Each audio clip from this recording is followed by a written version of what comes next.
আবার কিছু আছে কথার মধ্যে শিরক, যেমন কেমন আছেন, আপনার দোয়ায় ভালো আছে। কেমন আছেন, আপনার দোয়ায় ভালো আছে। আপনার মায়ের কি অবস্থা, মায়ের অবস্থা ভালো, ডাক্তারটা সময় মতো না আসলে মাকে বাঁচানো যেত না।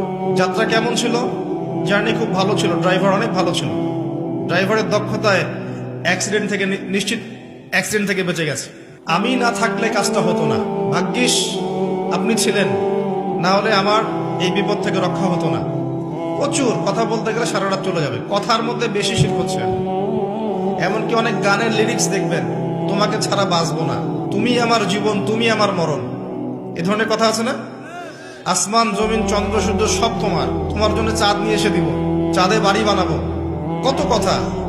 এই শিরিক এবং তাওহীদটাকে শেখেন, শেখার পরে আপনি উপন্যাস পড়বেন, কবিতা পড়বেন, গানের লিরিক্সগুলো পড়বেন, দেখবেন যে শিরিক দিয়ে ভর্তি।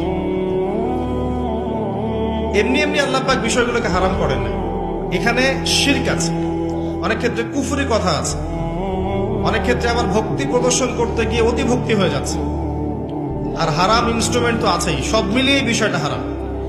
তার উপরে আবার এটা আপনার সময় কিল করবে এবং আপনাকে আল্লাহর জিকির থেকে সরিয়ে দেবে। যখন আপনি এগুলোর মধ্যে ডুবে যাবেন, ওই মোমেন্টে আপনি আল্লাহকে ডাকতে পারবেন না, ওই সময়টা ওরা খেয়ে ফেললো। সব মিলিয়ে বিষয়টা হারাম। তো এরকম কথায় অনেক শিরক হয়। তো বেসিক কথা হচ্ছে, তিন ভাবে শিরক হতে পারে: আপনার কথায়, আপনার কাজে এবং আপনার চিন্তায়। কথা, কাজ এবং চিন্তাকে বিশুদ্ধ করতে পারলে তাওহীদ প্রতিষ্ঠা হবে, এবং তাওহীদের উপর থাকলে পরেই উম্মার কল্যাণ আছে। আল্লাহ পাক আমাদেরকে তাওহীদে থাকার তৌফিক দান করুন।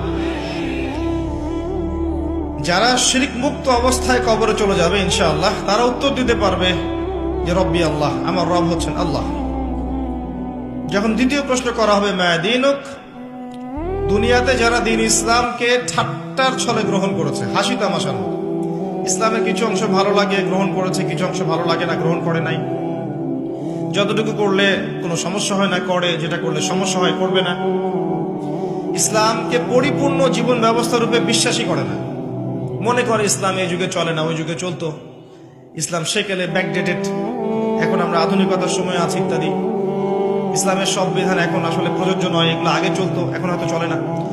যদি ইসলাম সম্পর্কে এমন ধারণা থাকে মানুষের, সে উত্তর দিতে পারবে না যে মা দীনুক, তোমার দিন কি। যারা পরিপূর্ণরূপে ইসলামকে গ্রহণ করেছে মননে, ইসলাম একমাত্র জীবন ব্যবস্থা যেটা আল্লাহর কাছে গ্রহণীয়, এবং এখানে প্রত্যেকটা বিষয়ের সমাধান আছে। হ্যাঁ, আমি হয়তো আমল করতে পারছি না বা বাস্তবায়ন করতে পারছি না, কিন্তু আছে ইসলামের মধ্যে, এই আকীদা ঠিক আছে। আমল আপনি করতে পারবেনও না এখন।